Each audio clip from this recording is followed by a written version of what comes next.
Tonight, we begin a calm journey through the story of Back to the Future, the classic 1985 movie about time travel, friendship, and changing your destiny. But before that, my name's Murphy, and I'd love to know where you're listening from, and what time of day it is for you. If this brings you calm, don't forget to subscribe. There are so many more peaceful nights ahead. Now close your eyes, and let's go back to the future. Part 1. The Clock Tower and the Teenager. Our story begins in the quiet suburban town of Hill Valley, California, on a Saturday morning in October 1985. The sun filters through the windows of an extraordinary workshop, where hundreds of clocks cover every available surface. Some tick loudly, others whisper softly, and a few chime at different intervals, creating a symphony of time itself.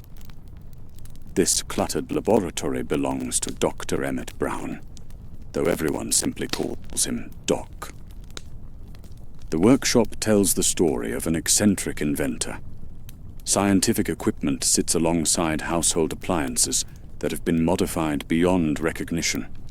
Wires snake across the ceiling, connecting strange devices that hum and blink with mysterious purpose.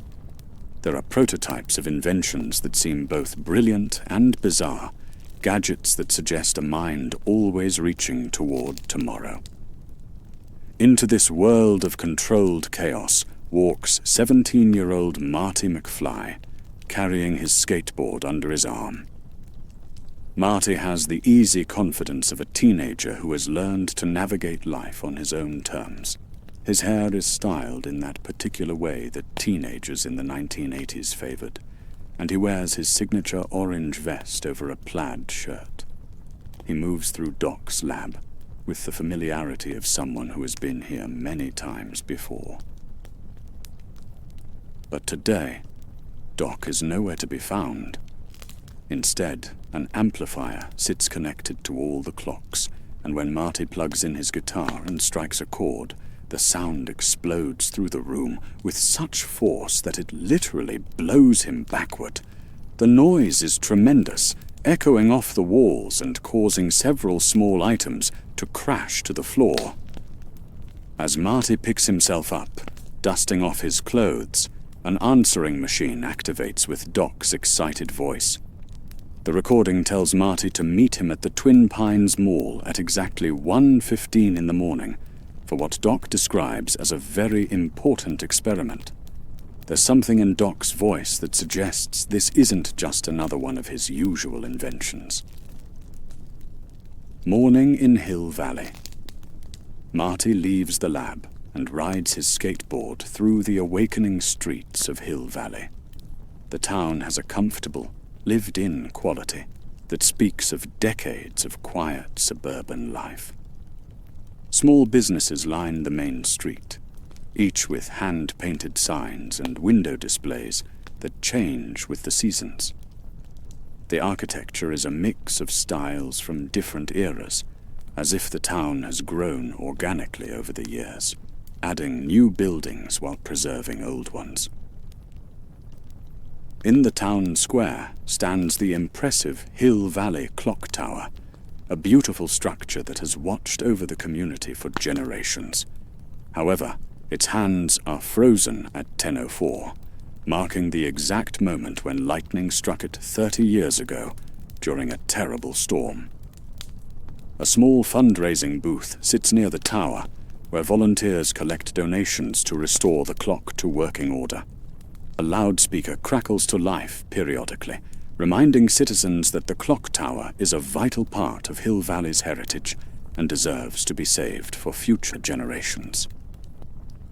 Marty glides past these familiar sights on his skateboard, occasionally grabbing onto the bumpers of cars to pull himself along faster.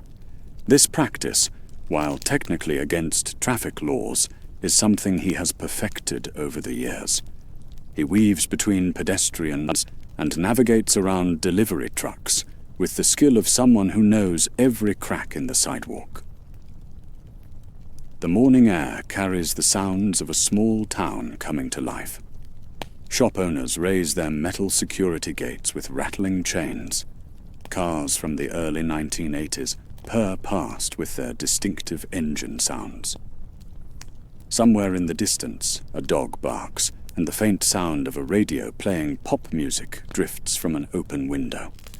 School and home life. Hill Valley. High school is a typical American educational institution, built of red brick with large windows that let in the morning light. Students arrive in groups, some walking, others dropped off by parents in wood-paneled station wagons. The school has that particular atmosphere of controlled energy that all high schools possess, where hundreds of teenagers navigate the complex social hierarchies that define their daily existence. Marty arrives late, as he often does. He hurries through hallways lined with lockers painted in the school colors, past bulletin boards covered with announcements for upcoming dances, sports events, and college preparation seminars. The sound of his footsteps echoes off the polished floors as he makes his way to class, hoping to slip in unnoticed. In the music room, Marty and his band practice with the determination of young musicians who believe they can change the world with the right song. Their music is loud, energetic, and filled with the kind of passion that only teenagers can bring to their art. They dream of recording contracts and sold-out concerts, of making music that will matter to people. But when they audition for the school dance, their dreams meet the harsh reality of adult judgment. The audition committee, led by a stern teacher, listens to their performance with barely concealed disapproval. After a few minutes, they stop the music and deliver their verdict with crushing finality. The teacher tells them their sound is simply too loud, too different from what people want to hear at a school dance.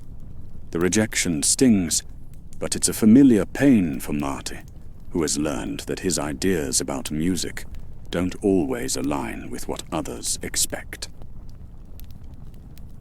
After school, Marty returns to his family's modest suburban home, a single-story house that looks much like its neighbors. The lawn needs mowing, and the paint on the shutters has begun to fade.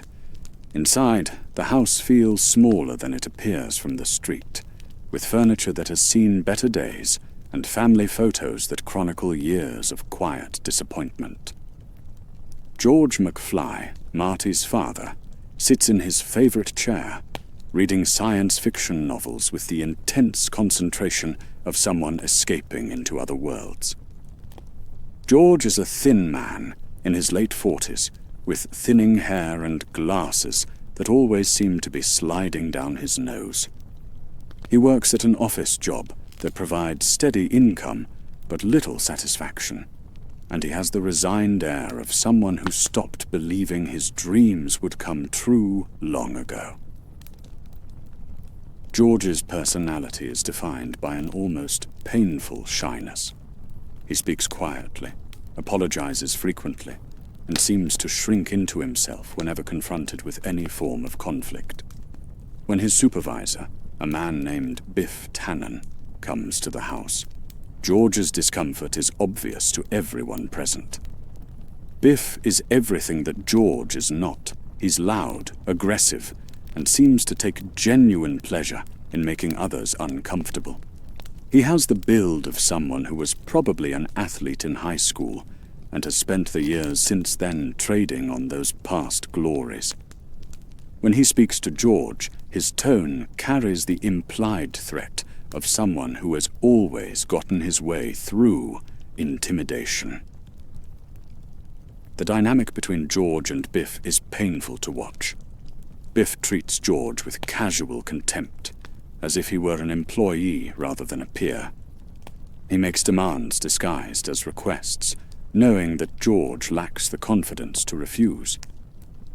When George's car is damaged due to Biff's careless driving, Biff not only refuses to take responsibility, but somehow manages to make George feel grateful for the inconvenience. Lorraine McFly, Marty's mother, moves through the house with the weary efficiency of someone managing a family on a limited budget. She was beautiful once, and traces of that beauty remain, but years of disappointment have left their mark. She speaks often of the past, particularly of her high school years, as if those were the last time she felt truly alive. When Lorraine tells the story of how she and George first met, her eyes light up with a memory that seems to come from someone else's life. She describes a romantic moment when George saved her from an accident, swept her off her feet, and won her heart with his courage and kindness.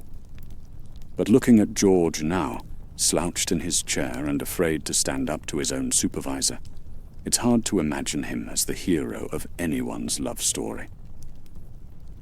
Marty watches these interactions with a mixture of love, frustration, and sadness. He loves his parents, but he can't understand how they became the people they are now. He sees his father's potential buried under layers of fear and self-doubt. He sees his mother's intelligence and wit dimmed by years of unfulfilled expectations. Most of all, he fears that their fate might somehow become his own. As night falls over Hill Valley, the town takes on a different character. The busy daytime energy fades into something quieter and more mysterious. Streetlights create pools of yellow light along empty sidewalks. The occasional car passes with its headlights, cutting through the darkness. Most people are home with their families, watching television or preparing for bed. The Twin Pines Mall sits on the outskirts of town, a sprawling complex of stores and restaurants that represents the modern face of American commerce. During the day, it bustles with shoppers and teenagers looking for entertainment. But at this late hour, the parking lot is mostly empty, with just a few scattered cars belonging to employees closing up for the night. Marty arrives at the mall exactly at 1:15 in the morning, as Doc's message instructed. The parking lot feels vast and lonely under the fluorescent lights. His footsteps echo off the asphalt as he makes his way toward the designated meeting spot. The air is crisp with the promise of approaching winter, and his breath creates small clouds in the cold. Suddenly, the quiet is broken by the sound of a large truck approaching. But this isn't just any truck. It's a massive vehicle, clearly modified for some special purpose, with cables and equipment visible even in the dim light. The truck backs up to a parking space with the precision of someone who has planned this moment carefully. The rear doors of the truck open, and Doc Brown emerges like a magician about to perform his greatest trick. Doc is a man in his 60s, with wild white hair that seems to have a life of its own, and eyes that sparkle with the intensity of someone who sees possibilities that others miss. He wears a white lab coat over casual clothes, and his movements have the energetic quality of someone much younger. But it's what comes out of the truck that truly captures Marty's attention. Slowly, carefully, Doc drives out a DeLorean DMC-12, the distinctive sports car with its stainless steel body and gull-wing doors. The car gleams under the parking lot lights, its angular design making it look like something from a science fiction movie. However, this is not an ordinary DeLorean. Doc has modified it extensively, adding equipment that transforms it into something that belongs in his laboratory rather than on a highway. Strange devices are mounted on the rear of the car, connected by cables and wires that speak of complex electrical systems. The modifications look both sophisticated and slightly dangerous, as if Doc has pushed the boundaries of what's possible with automotive engineering. Doc's excitement is infectious as he begins to explain his creation. He moves around the car with the enthusiasm of an artist unveiling his masterpiece, pointing out modifications and explaining functions with rapid-fire technical details. His voice carries the satisfaction of someone who has spent years working toward this moment. The heart of the modification, Doc explains, is something he calls the flux capacitor. He opens the car's door and shows Marty a device that looks like a Y-shaped arrangement of glowing tubes pulsing with energy that seems almost alive.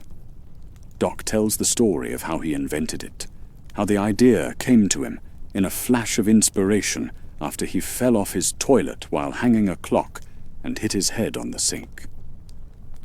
The flux capacitor, Doc explains with scientific precision, is what makes time travel possible, but it requires enormous amounts of energy to function, the kind of power that can only be generated by plutonium. The car must also reach a specific speed, exactly 88 miles per hour, for the temporal displacement to occur.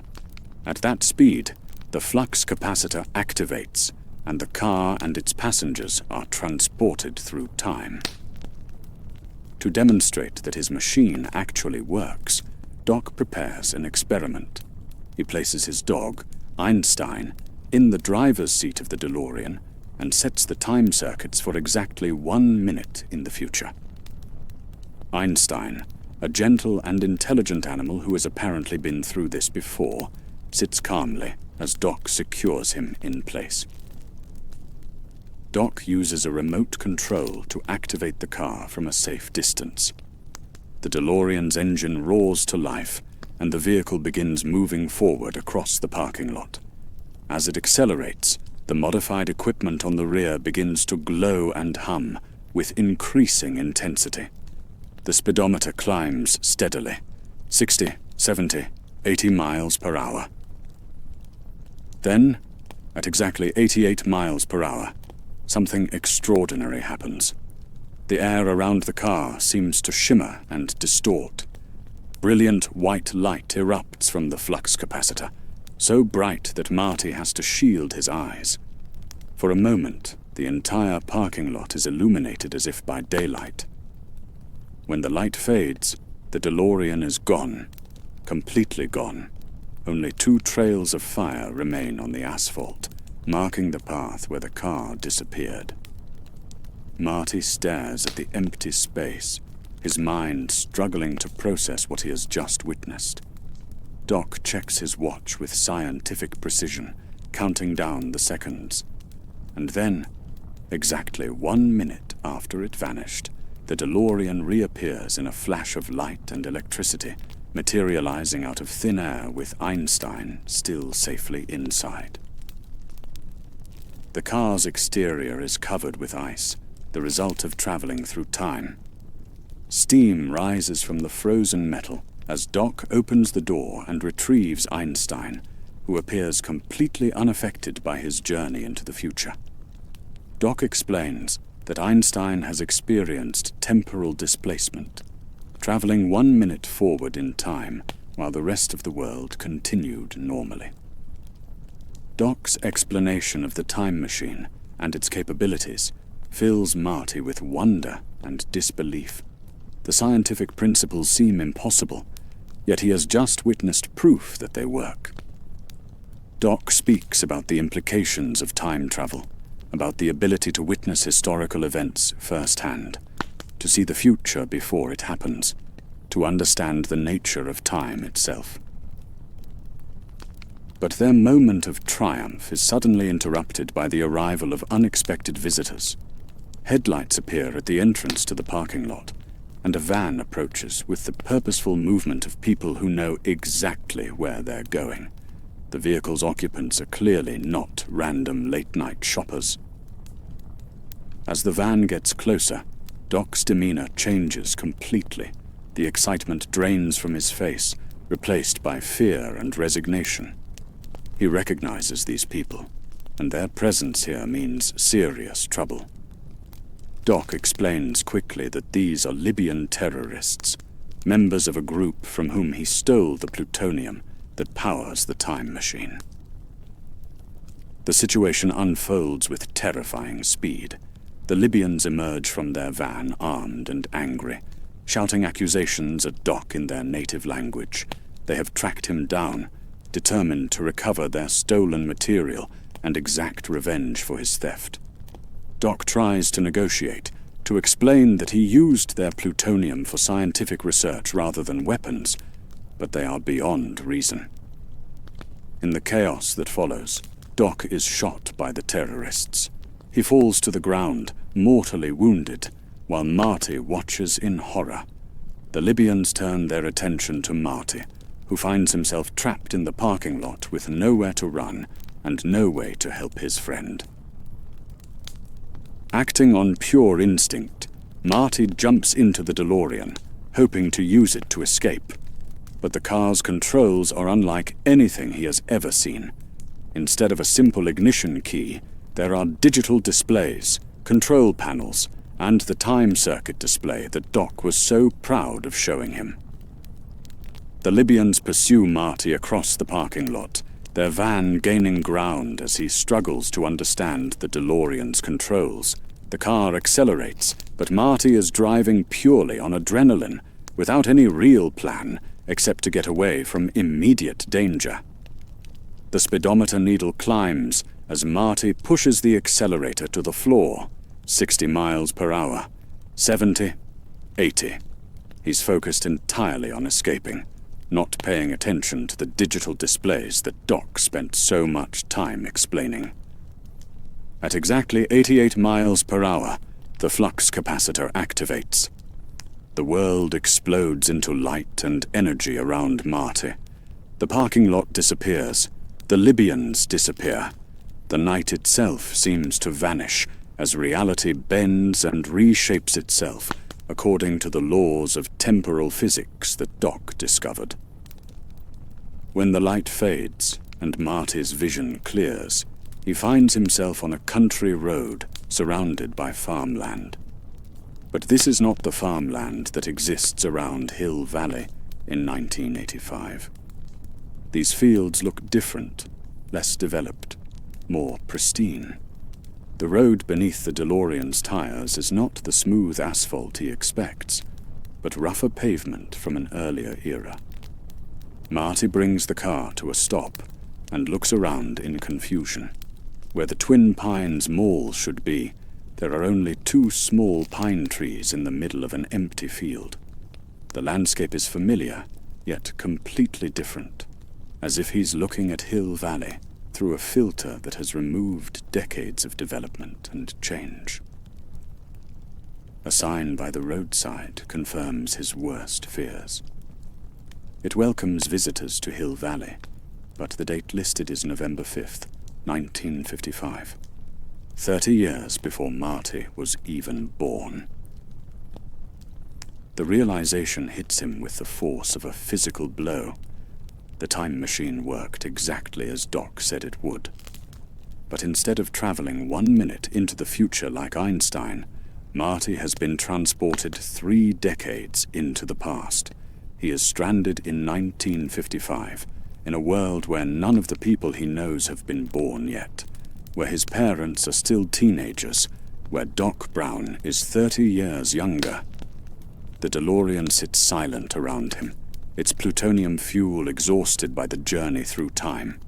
The digital displays flicker and dim as the car's systems shut down. Marty is alone in the past, with no way to return home and no idea how to find help in a world that doesn't yet know his name. Part 2. Stuck in the Past. The morning sun rises over Hill Valley in 1955, painting the landscape in golden light that reveals a world both familiar and completely foreign to Marty's eyes. This is his hometown, but it exists in a state he has never seen before. The buildings are newer, cleaner, painted in bright colors that have not yet faded under decades of weather and time. The streets are narrower, with fewer traffic lights and stop signs, suggesting a more trusting era when people moved at a gentler pace. Marty walks the DeLorean behind a large billboard advertising a movie starring Ronald Reagan, then makes his way into town on foot. His orange vest and blue jeans mark him immediately as an outsider, drawing curious stares from passers-by who have never seen such clothing. The people of 1955 dress with a formality that seems quaint to Marty's modern eyes. Men wear suits and hats, even for casual activities, their shoes polished to a shine that reflects their pride in their appearance. Women wear dresses that fall below their knees, their hair styled in elaborate waves that require daily attention. The town square bustles with activity that has a different rhythm than the 1985 Marty knows. There are no shopping malls here, no chain restaurants or corporate franchises. Instead, local businesses line the streets, each one owned and operated by families who have lived in Hill Valley for generations. The movie theater shows films that Marty recognizes as classics, though here they are new releases that people line up to see. Lou's Cafe sits at the corner of Main Street, its large windows offering a view of teenage life in the 1950s. Young people gather here after school and on weekends, sharing milkshakes and conversation in an atmosphere of innocence that feels almost magical to someone from a more cynical time.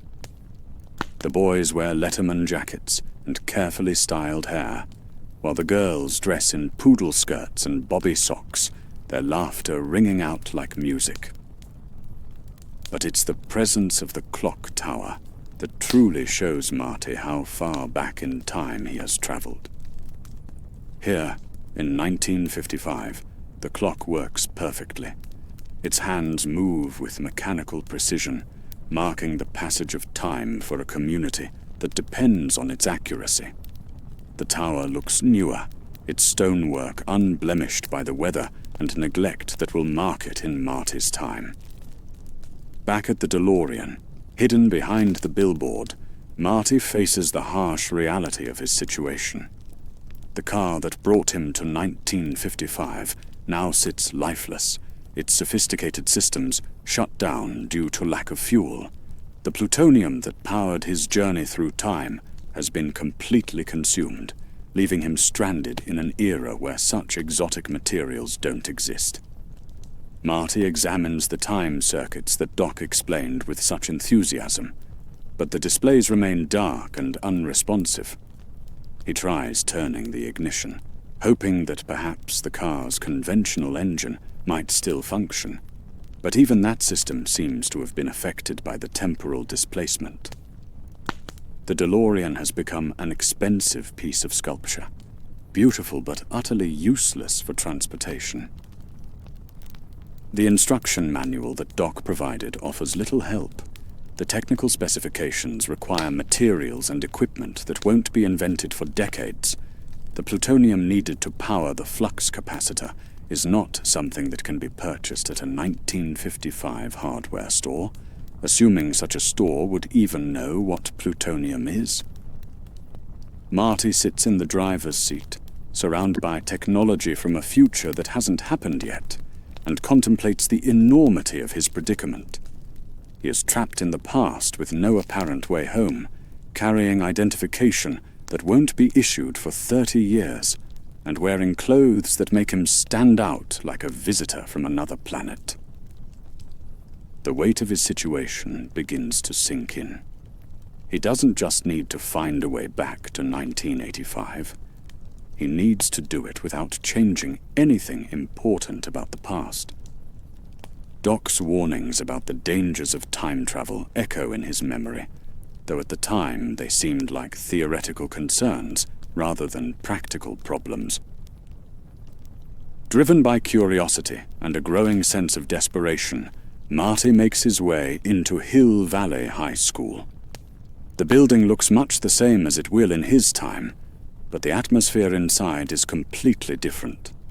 The hallways echo with the sounds of students who seem more polite, more respectful of authority than the teenagers Marty knows. Their conversations center on topics that seem almost innocent compared to the concerns of 1980s adolescents. In the school cafeteria, Marty witnesses a scene that makes his heart skip a beat. A young man sits alone at a table, reading a science fiction novel, while other students ignore him completely. The young man is thin, awkward, and wears glasses that are constantly sliding down his nose. His posture suggests someone who has learned to make himself invisible to avoid unwanted attention. This is George McFly, Marty's father, but not the defeated, middle-aged man Marty knows. This George is 17 years old, filled with the same hopes and dreams that all teenagers carry.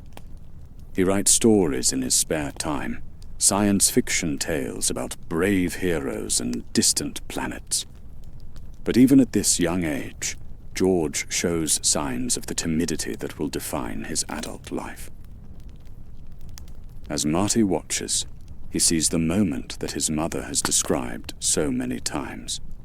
A young woman walks past George's table, her books balanced carefully in her arms. This is Lorraine Baines, and she is genuinely beautiful.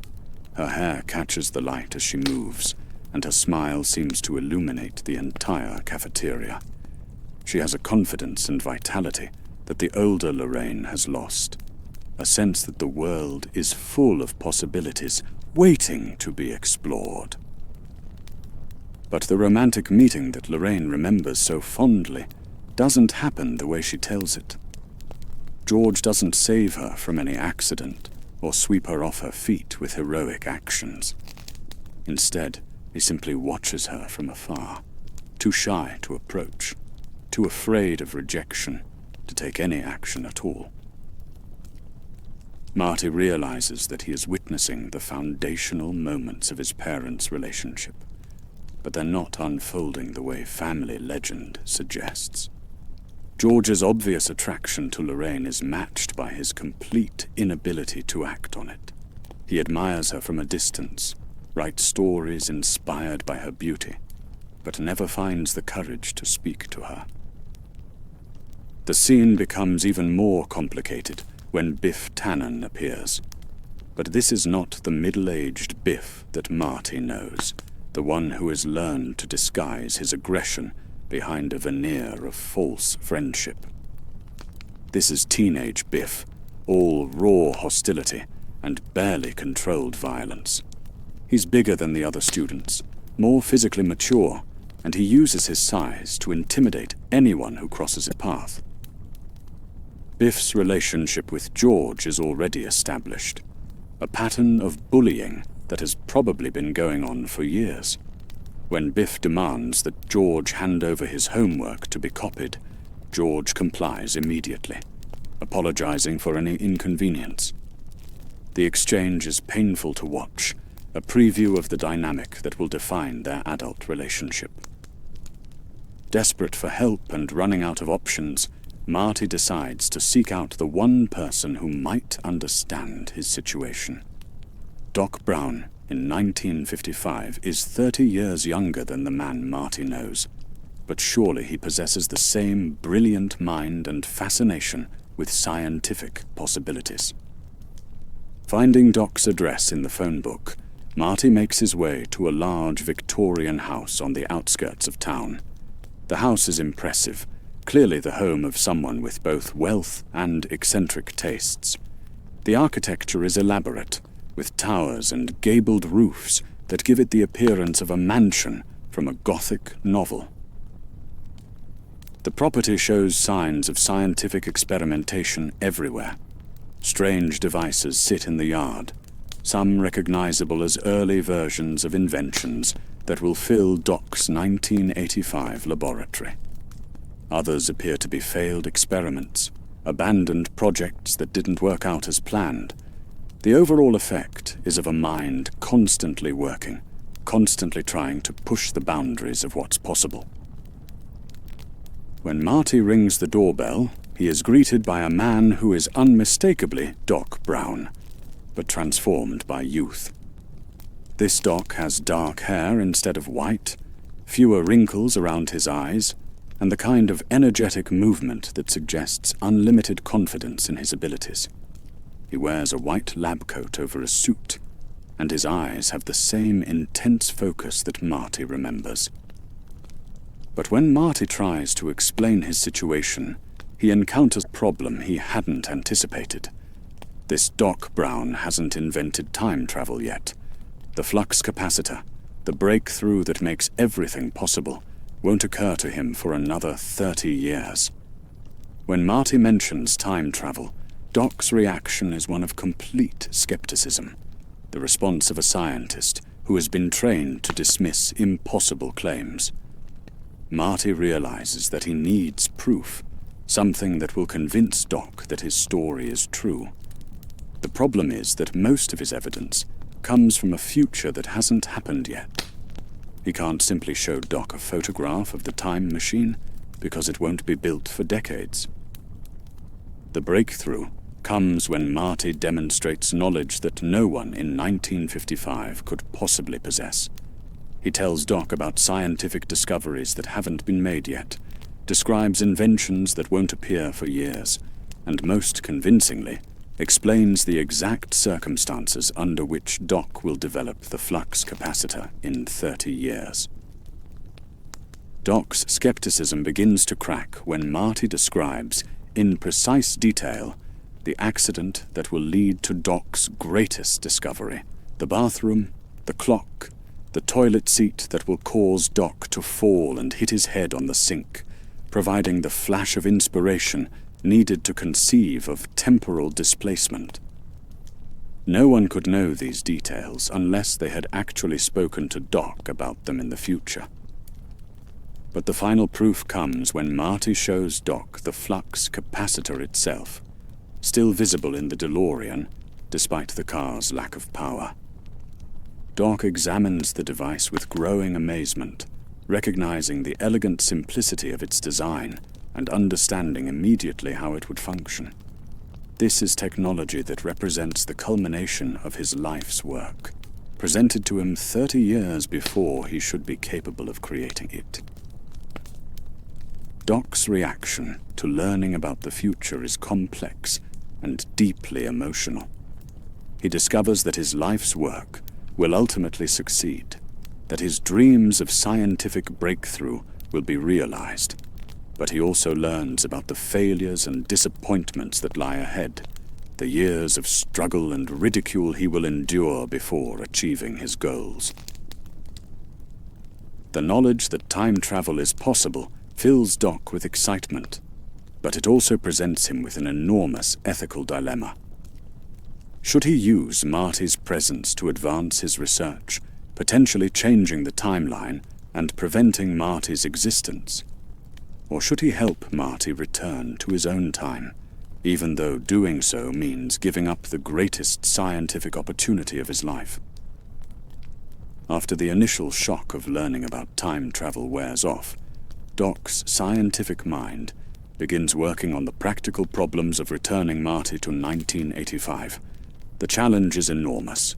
They need to generate 1.21 gigawatts of electrical power, an amount that far exceeds anything available in 1955 technology. Doc calculates the power requirements with the precision of a man who has spent his life working with electrical systems. Nuclear power plants won't exist for several years, and even when they do, they won't generate the kind of focused energy burst needed to activate the flux capacitor. Conventional power sources, even if they could be combined in sufficient quantity, lack the instantaneous delivery system required. The solution, when it comes to Doc, is both elegant and terrifying. Hill Valley's clock tower will be struck by lightning in exactly 1 week, on the night of November 12th, 1955. Lightning represents one of nature's most powerful electric phenomena, capable of generating the exact amount of energy needed to power the time machine. The plan they develop is audacious in its simplicity. They will connect the DeLorean to the clock tower using a cable system, positioning the car so that when lightning strikes, the electrical energy will be channeled directly into the flux capacitor. At the precise moment of the lightning strike, Marty will accelerate the DeLorean to 88 miles per hour, activating the temporal displacement and returning him to 1985. But the plan requires precise timing and careful preparation. They must calculate the exact position of the lightning strike, design a cable system that can handle the enormous electrical load, and time Marty's approach so that the car reaches the cable at exactly the right moment. A mistake of even a few seconds could result in failure, or worse, death. Doc throws himself into the technical challenges with the enthusiasm of someone presented with the greatest engineering problem of his career. He begins designing the cable system, calculating trajectories, and gathering the materials they will need. The week ahead will be filled with preparation, but there's something else they haven't considered yet. Something that will make their task far more complicated. While Doc works on the technical aspects of time travel, Marty faces a more personal crisis. His presence in 1955 has already begun to alter events in ways he doesn't fully understand. The butterfly effect that Doc warned him about is starting to manifest, and the changes are centered around his own family. The crisis begins when Marty tries to observe his parents' first meeting, the romantic encounter that Lorraine has described so many times. But when the moment arrives, Marty's presence changes everything. Instead of George saving Lorraine from an accident, Marty inadvertently becomes the one who rescues her, putting himself in the position that should have been occupied by his father. The consequences of this change become apparent almost immediately. Lorraine, grateful for Marty's intervention, begins to show romantic interest in him instead of George. She finds him fascinating, this mysterious young man who appeared in her life at just the right moment. His strange clothes, his unusual way of speaking, and his confident manner all mark him as different from the boys she knows. But this attraction represents a catastrophic threat to Marty's existence. If Lorraine falls in love with him instead of George, his parents will never get together.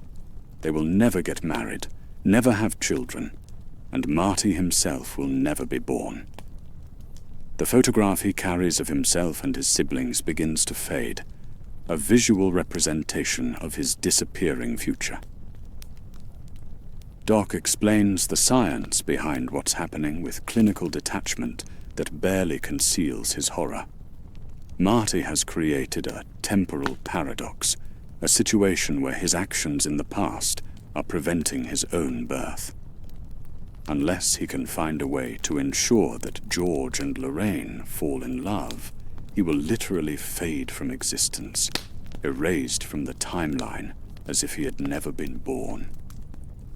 The pressure of this knowledge weighs heavily on Marty's mind. He must not only find a way back to 1985, but he must also repair the damage he has done to his family's history. He needs to make George confident enough to approach Lorraine, to overcome the shyness and fear that keep him isolated, and to become the kind of man that Lorraine could love. But changing George's personality seems almost as impossible as time travel itself. George's timidity is deeply ingrained, the result of years of conditioning and self-doubt. He has convinced himself that he is unworthy of love, that someone as beautiful and confident as Lorraine could never be interested in someone like him. Marty realizes that he has 1 week to accomplish 2 seemingly impossible tasks: help Doc prepare the time machine for his return journey, and transform his father from a frightened teenager into someone capable of winning his mother's heart. The clock is ticking, both literally and figuratively, and failure means not just being stranded in the past, but ceasing to exist entirely. The weight of responsibility settles on Marty's shoulders like a physical burden. He came to 1955 by accident, But now the fate of his entire family rests on his ability to navigate the complex social dynamics of the 1950s, while keeping secret the knowledge that he is actually their son from the future. Time, which seemed like an abstract concept when Doc first explained the principles of temporal displacement, has now become Marty's most precious and rapidly diminishing resource. Part 3. Fixing the Past. With the photograph of his family continuing to fade as a constant reminder of his precarious existence, Marty begins the delicate work of orchestrating his parents' romance. This task proves more challenging than he anticipated, requiring him to understand the social dynamics of 1955 while carefully manipulating events without revealing his true identity.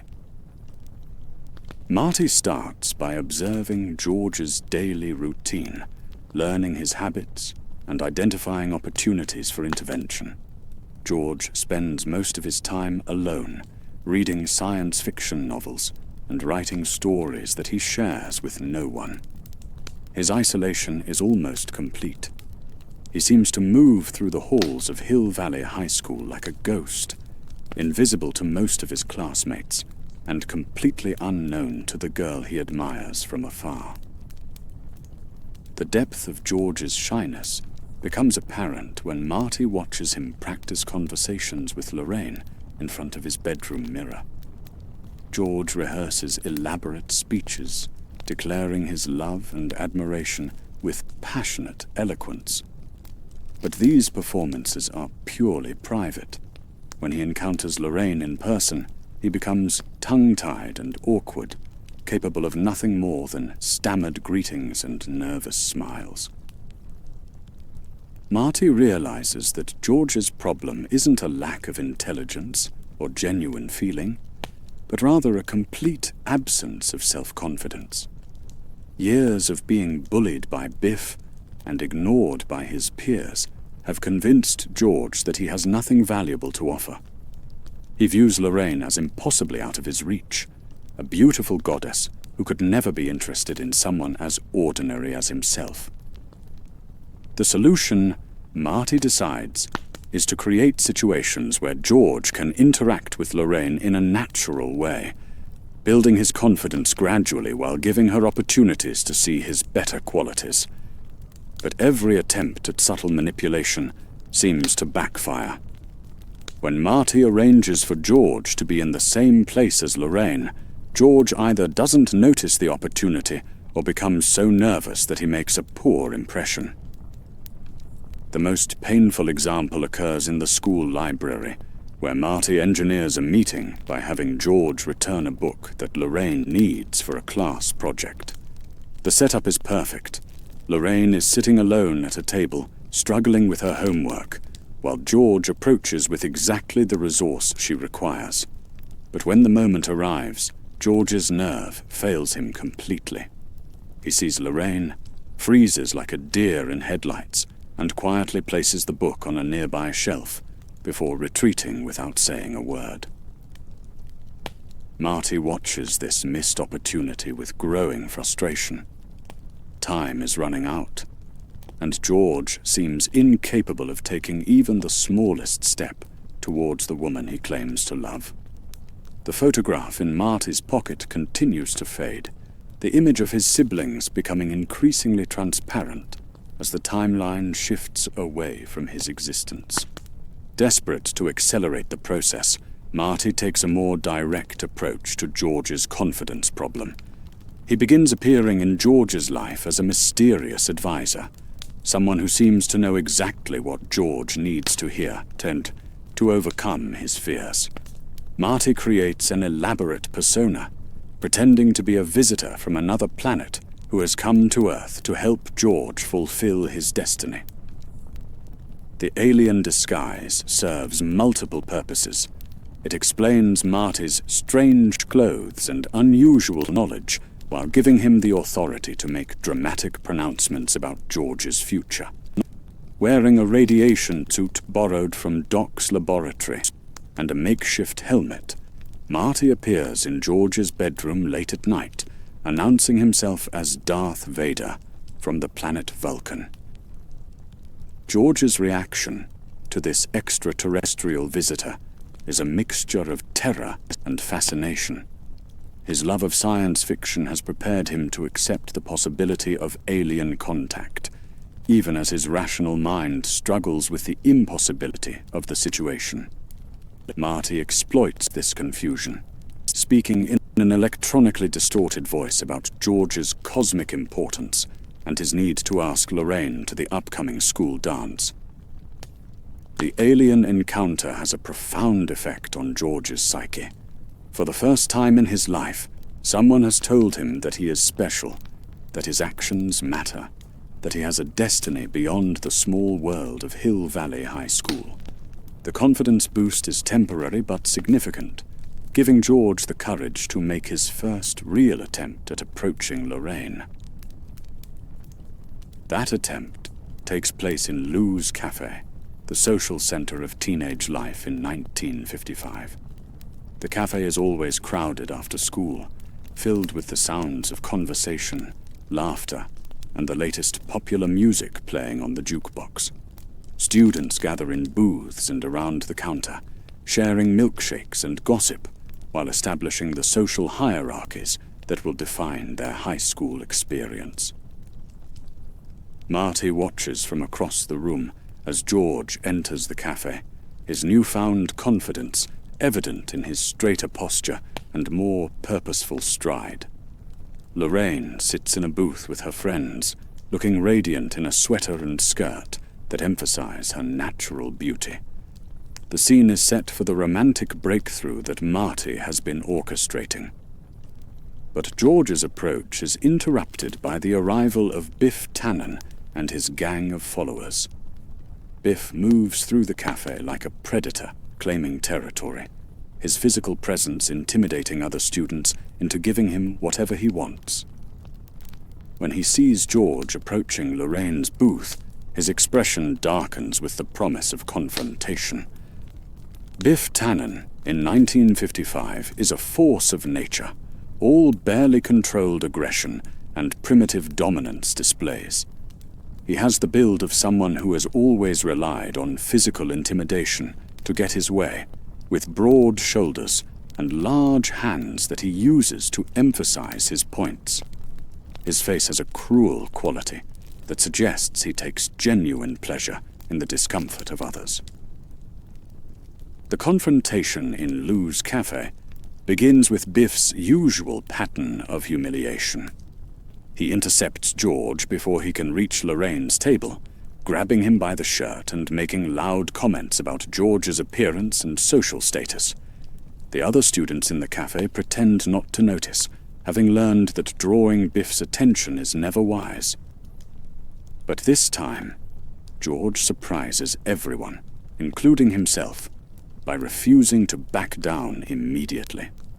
The alien encounter has given him just enough confidence to attempt standing up for himself, even in the face of Biff's intimidation. George tells Biff to leave him alone, his voice shaking, but his words clear and determined. Biff's reaction to this unexpected defiance is swift and violent. He pushes George backward, sending him stumbling into tables and other customers. The cafe falls silent as everyone watches the confrontation unfold, waiting to see how far Biff will take his aggression. Some students look sympathetic to George's plight, but none dare to intervene on his behalf. The situation escalates when Lorraine tries to help George, moving from her booth to see if he's hurt. Her kindness toward George infuriates Biff, who has always viewed her as his exclusive territory, despite her obvious lack of interest in him. Biff's attention turns to Lorraine, his manner becoming more menacing as he makes inappropriate comments about her appearance and suggests that she would be better off with someone like him. Lorraine's rejection of Biff's advances is polite but firm, delivered with the kind of grace that comes from having to navigate unwanted attention while maintaining social harmony. but her politeness only seems to encourage Biff, who interprets her refusal as a challenge rather than a genuine boundary.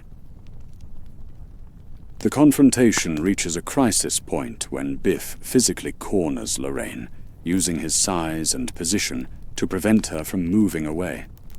His behavior crosses the line from intimidation to genuine threat, creating a situation that demands immediate intervention. Other students in the cafe begin to look uncomfortable, recognizing that something serious is happening, but uncertain how to respond.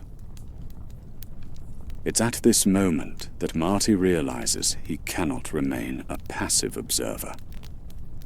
The safety of his mother, even as a teenager in 1955, takes precedence over any concerns about changing the timeline. He moves quickly across the cafe, positioning himself between Biff and Lorraine with the kind of confidence that comes from knowing he has nothing left to lose.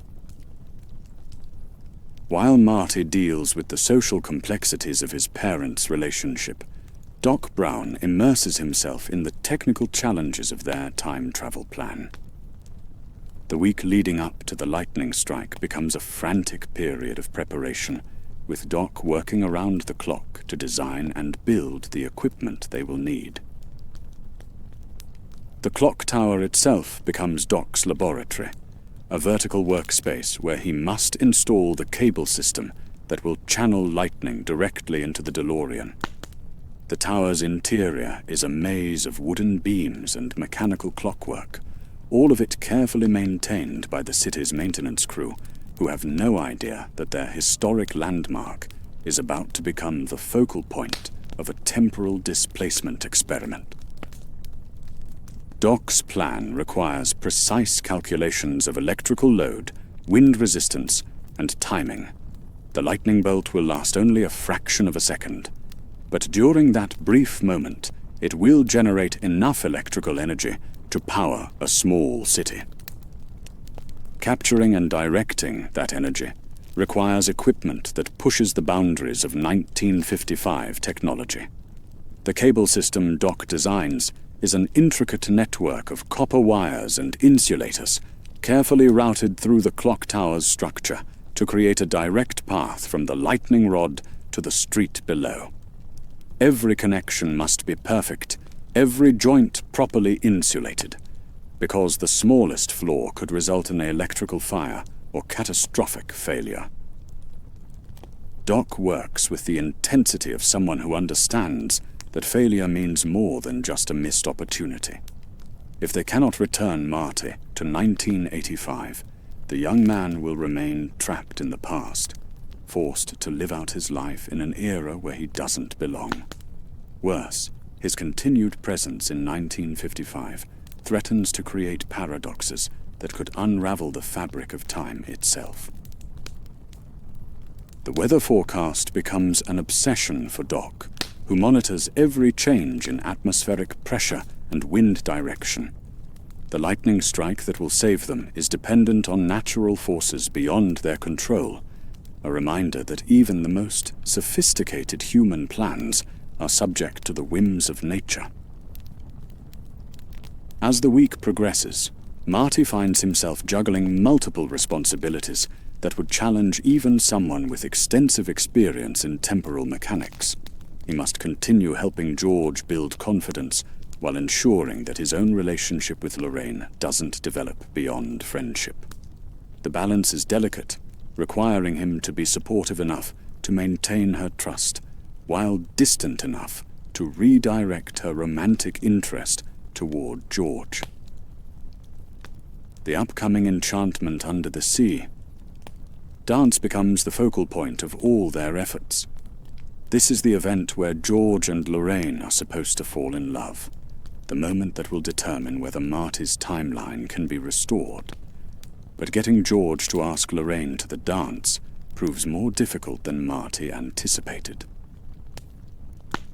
Despite the boost in confidence from his alien encounter, George still struggles with the practical aspects of teenage romance. He has never asked a girl to dance before, never bought corsages, or arranged transportation for a formal event. The social protocols of 1955 dating are as foreign to him as they are to Marty, who comes from an era with completely different expectations about relationships. Marty finds himself serving as George's dating coach, providing advice on everything from what to wear to what to say. The irony of the situation is not lost on him.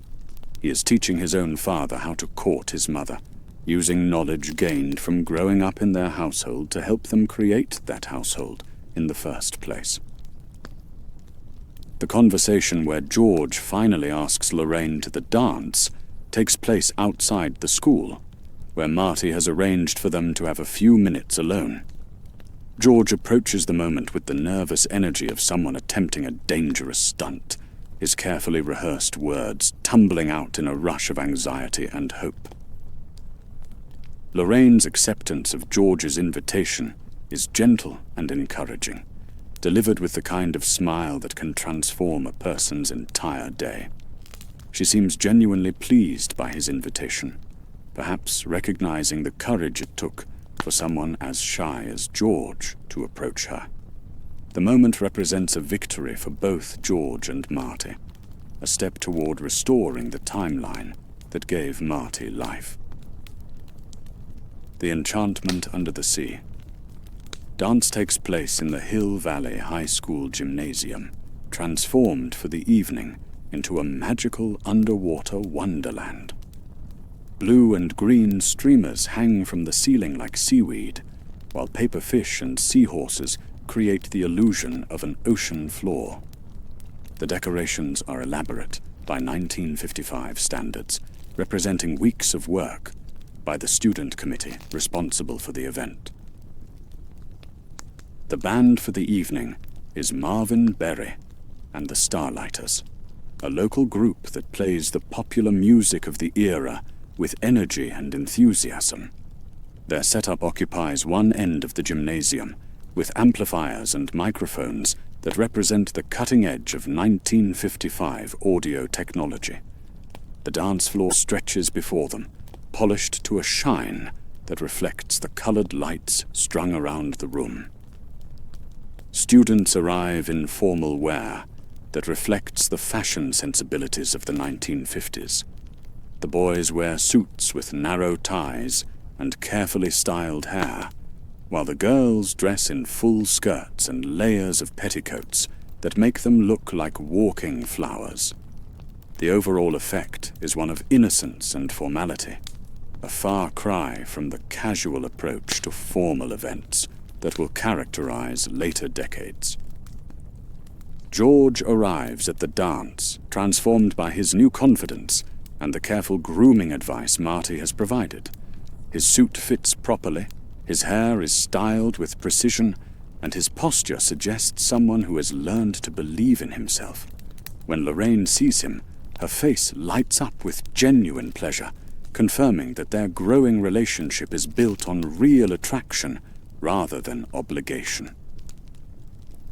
But Marty's attention is divided between his parents' romantic progress and his own urgent need to leave 1955. Doc's preparations at the clock tower are reaching their critical phase, and the weather reports suggest that the lightning storm will arrive exactly on schedule. Everything depends on precise timing, and Marty knows that he cannot afford to be late for his appointment with Destiny. The pivotal moment of the dance arrives when the band plays a slow, romantic song that creates an intimate atmosphere on the crowded dance floor. Couples draw closer together, swaying to music that speaks of young love and infinite possibilities. This is the moment when George and Lorraine are supposed to fall in love, the instant that will secure Marty's existence and restore the proper timeline. George holds Lorraine carefully, as if she were made of the finest crystal. His nervousness is still evident, but it's mixed now with genuine affection and growing confidence. Lorraine responds to his gentle touch with warmth and encouragement, her eyes meeting his in a way that suggests she sees him as more than just a dance partner. The conversation they share while dancing is simple but meaningful, touching on dreams and aspirations that reveal their compatibility. George talks about his writing, his hopes of someday becoming a published author, while Lorraine shares her own ambitions and interests. Their words create a bond that goes beyond physical attraction, establishing the foundation for a relationship that will last a lifetime. Marty watches this scene unfold with a mixture of relief and emotion. He is witnessing the moment when his parents fall in love, seeing them as young people filled with hope and possibility, rather than the disappointed adults he knows in 1985. The photograph in his pocket begins to solidify, the fading images of his siblings slowly returning to full clarity as the timeline stabilizes. But the evening is far from over, and several challenges still threaten to derail their carefully laid plans. Biff and his gang lurk around the edges of the dance, looking for opportunities to cause trouble. The weather outside grows increasingly ominous as the lightning storm approaches Hill Valley, and somewhere across town, Doc Brown makes final preparations for the most dangerous experiment of his career. The clock tower chimes in the distance, marking the passage of time with mechanical precision. Each chime brings Marty closer to his appointment with the lightning bolt that will either send him home or end his existence in a flash of electrical fire. The weight of the moment settles over the gymnasium like an invisible presence, reminding everyone that this night will be remembered for more than just teenage romance.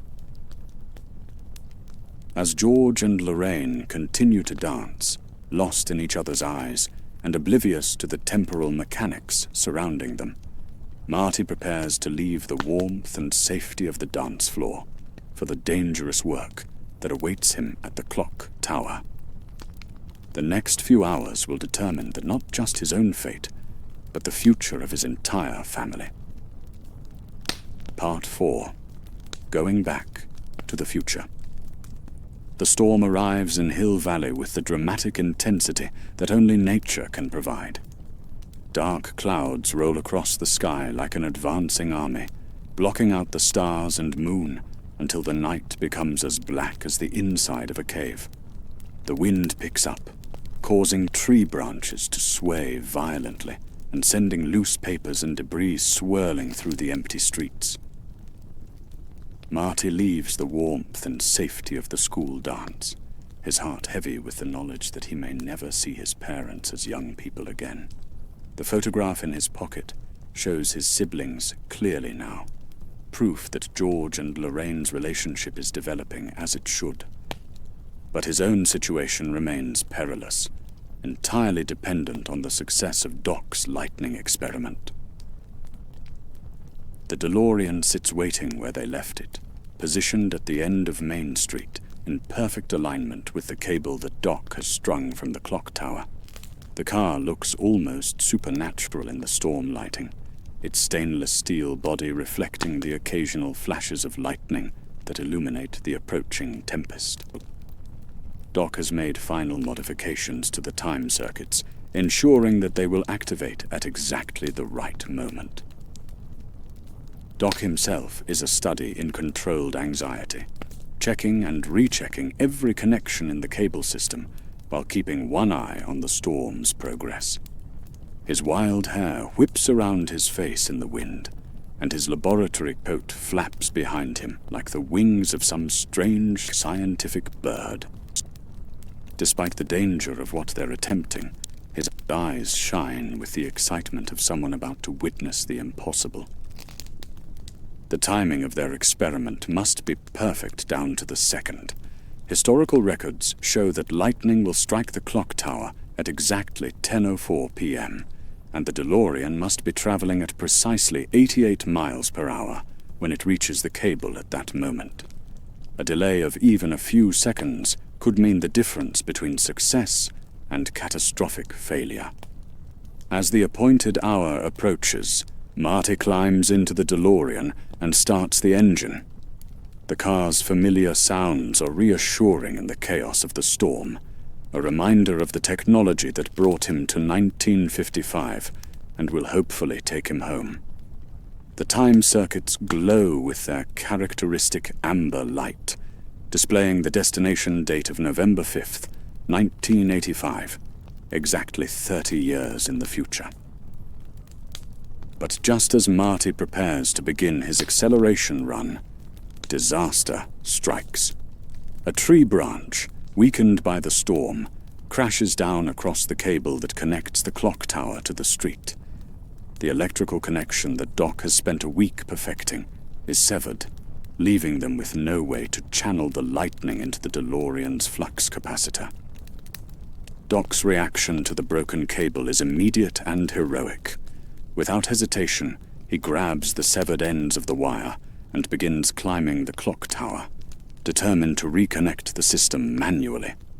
The tower's exterior is slippery with rain and buffeted by winds that threaten to tear him from his precarious handholds. But Doc climbs with the determination of someone who understands that failure is not an option. Inside the tower, Doc navigates the complex machinery of the clock mechanism, while thunder crashes overhead with increasing frequency. The lightning is getting closer, each flash illuminating the town in stark white light that reveals the full fury of the storm. Doc can see Marty waiting in the DeLorean far below, ready to begin his run but helpless without the electrical connection. The climb to the top of the tower is treacherous, requiring Doc to balance on narrow beams and navigate around the massive gears and pendulums that keep the clock running.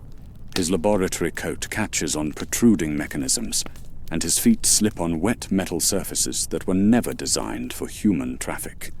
But he continues upward, driven by the knowledge that Marty's life depends on his success.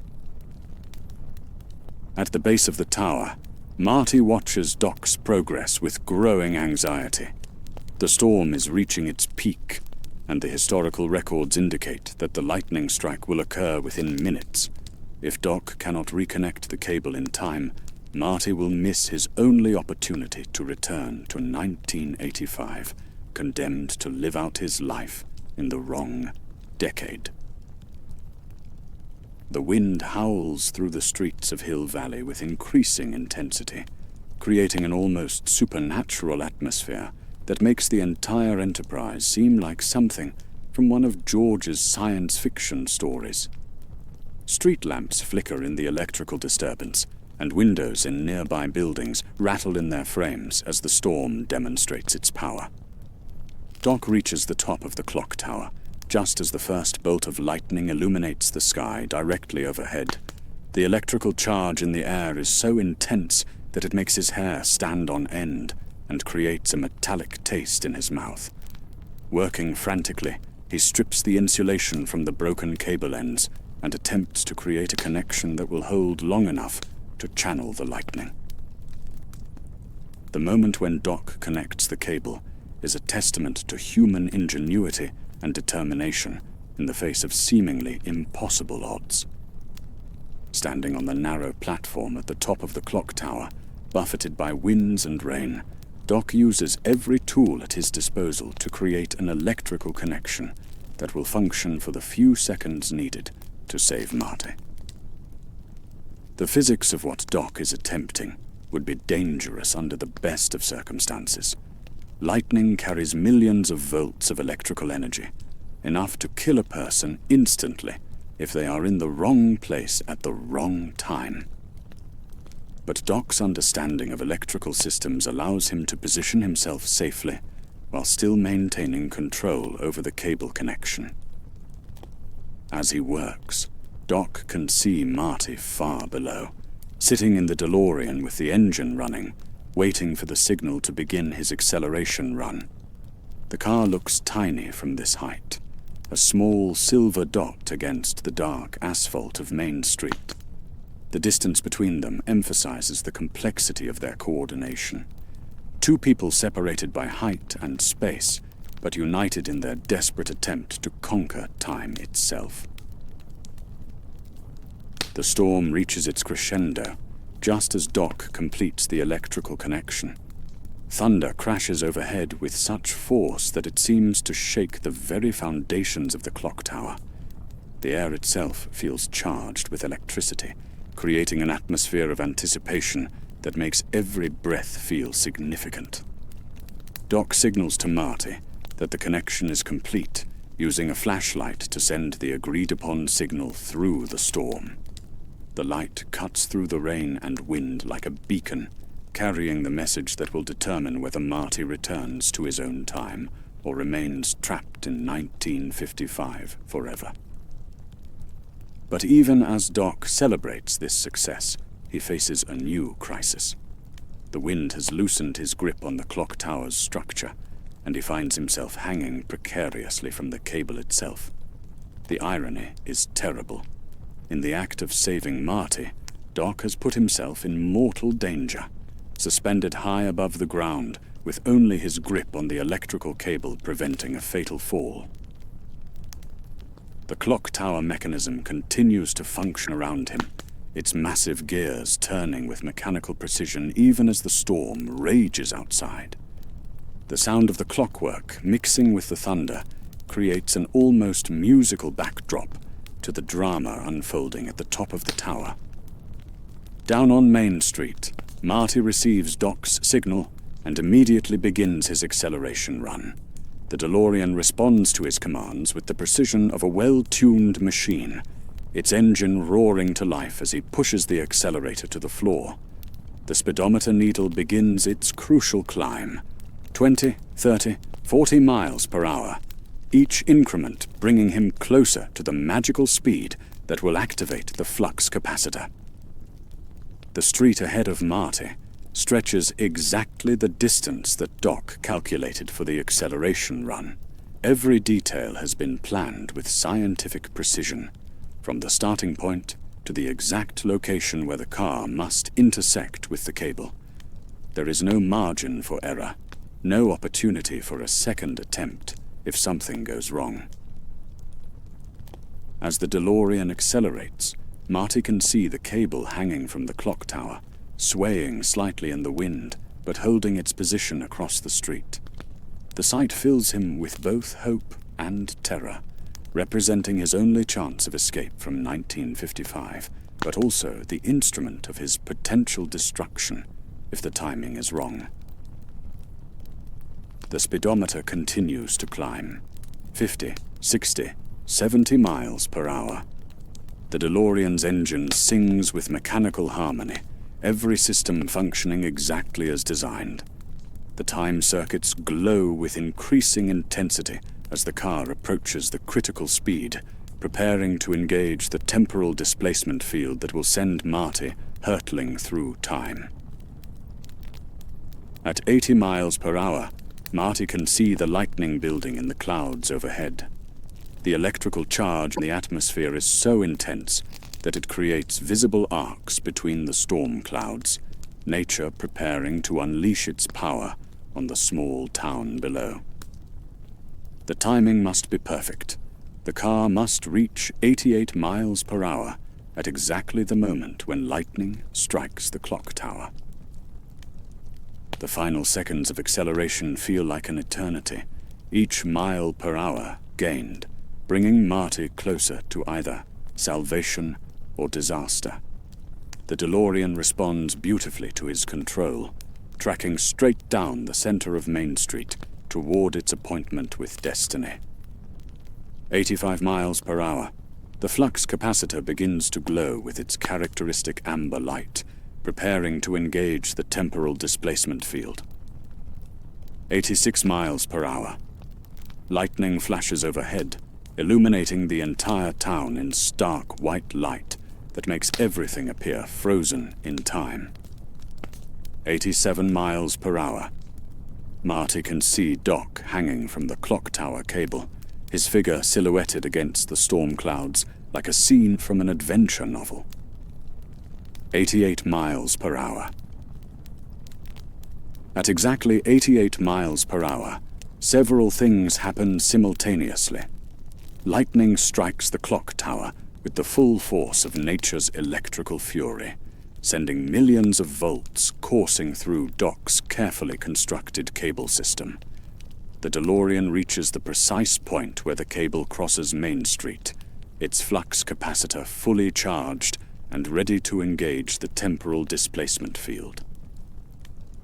The collision between lightning and technology creates a spectacle that transforms Main Street into something resembling the surface of an alien planet.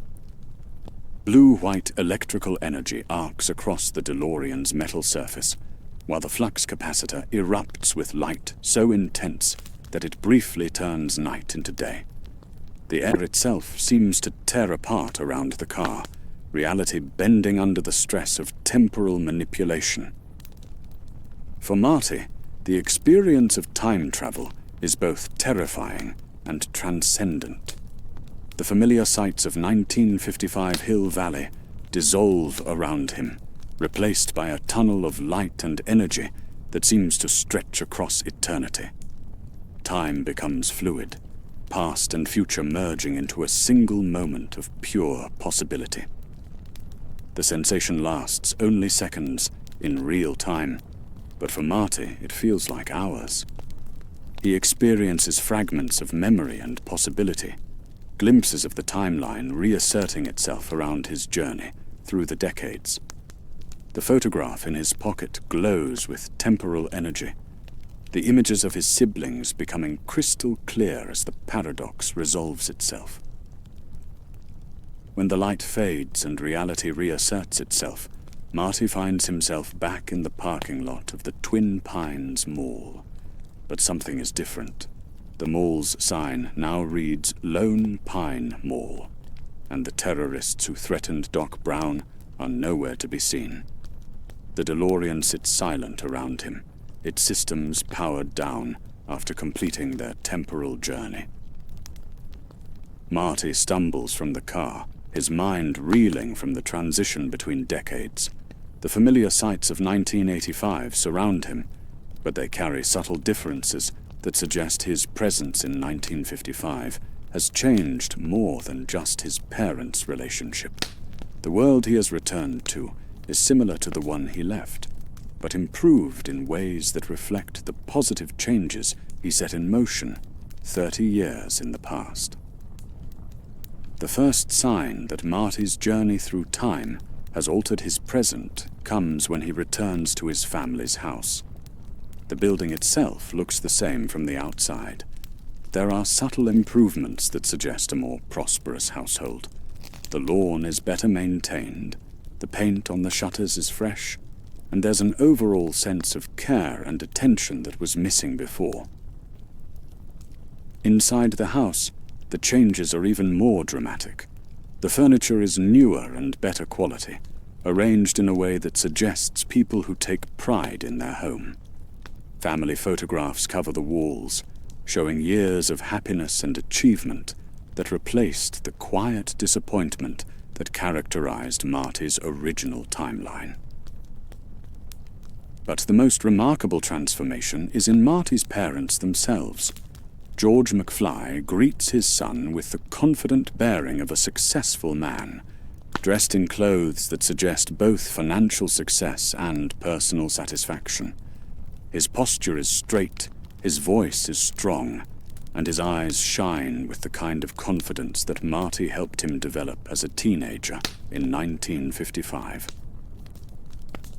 The George of this new timeline has become a published science fiction author, his novels achieving both critical acclaim and commercial success.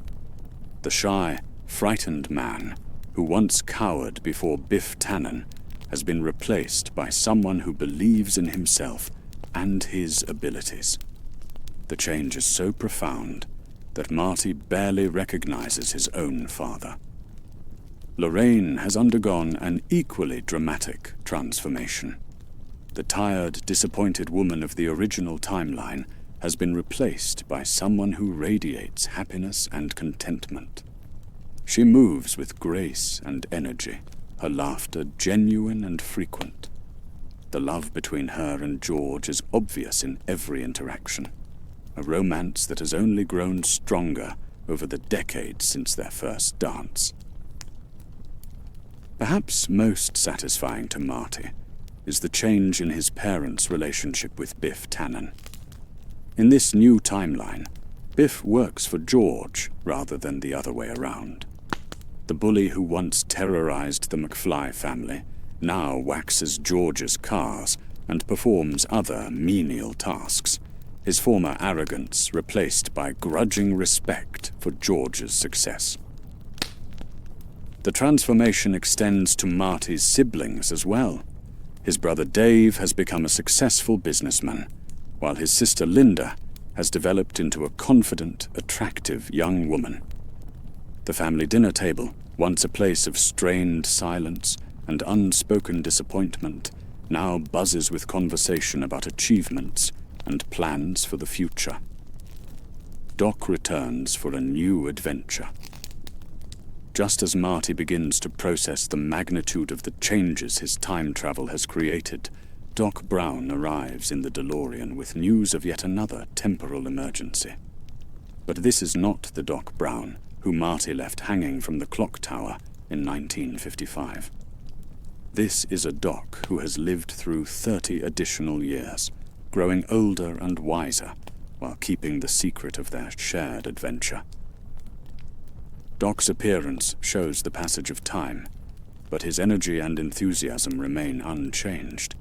His hair is still wild and white, his eyes still shine with scientific curiosity, and his movements still carry the kinetic energy of someone half his age.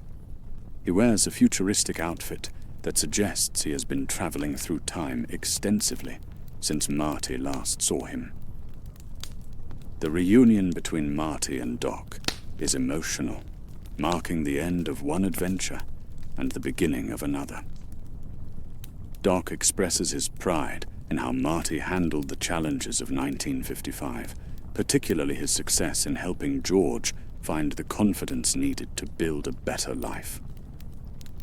The changes to the timeline have exceeded even Doc's optimistic projections. But Doc's return is not purely social. He brings urgent news about Marty's future, specifically about problems involving Marty's children that require immediate intervention. The DeLorean has been modified since their last meeting, upgraded with new technology that makes time travel safer and more precise. The car now features a fusion reactor that eliminates the need for plutonium, powered instead by ordinary household garbage. Doc demonstrates this innovation by feeding banana peels and beer cans into the reactor, transforming trash into the energy needed for temporal displacement. The modification represents years of technological advancement, making time travel accessible in a way that seemed impossible during their first experiment. As Doc prepares the DeLorean for another journey through time, he explains that their destination is the year 2015, 30 years in the future from their current position in 1985. The problems they need to solve involve complex family dynamics that threaten to destroy Marty's future happiness, issues that can only be resolved through careful intervention in the timeline. Marty's girlfriend, Jennifer, appears just as they are about to depart, curious about the strange car and the eccentric scientist who wants to take her boyfriend on another adventure. Doc's solution to her presence is typically direct. He uses a device to render her unconscious, then places her in the DeLorean for the journey to 2015. The sight of Jennifer unconscious in the back seat of the time machine creates a surreal moment that underscores how completely Marty's life has been transformed by his encounters with temporal mechanics. What began as a simple favor to an eccentric friend has evolved into an ongoing series of adventures that span decades and challenge the very nature of reality. As the DeLorean's fusion reactor powers up and the familiar glow of the flux capacitor fills the car's interior, Marty realizes that his journey through time is far from over. The changes he made in 1955 have created a better present. but the future still holds challenges that require the unique combination of courage, ingenuity, and friendship that characterized his first temporal adventure. Doc's final words, before engaging the time circuits, carry both warning and promise. Where they're going, he tells Marty with characteristic dramatic flair, they don't need roads. The DeLorean rises into the air, its wheels folding inward as it transforms from a ground vehicle into a flying machine capable of navigating the three-dimensional highways of the future. The car disappears into the night sky in a flash of light and electricity, carrying Marty, Jennifer, and Doc toward new adventures in a future that holds both wonder and danger. The streets of Hill Valley return to their normal quiet, giving no sign of the extraordinary events that have just transpired or the temporal mechanics that continue to shape the lives of its residents.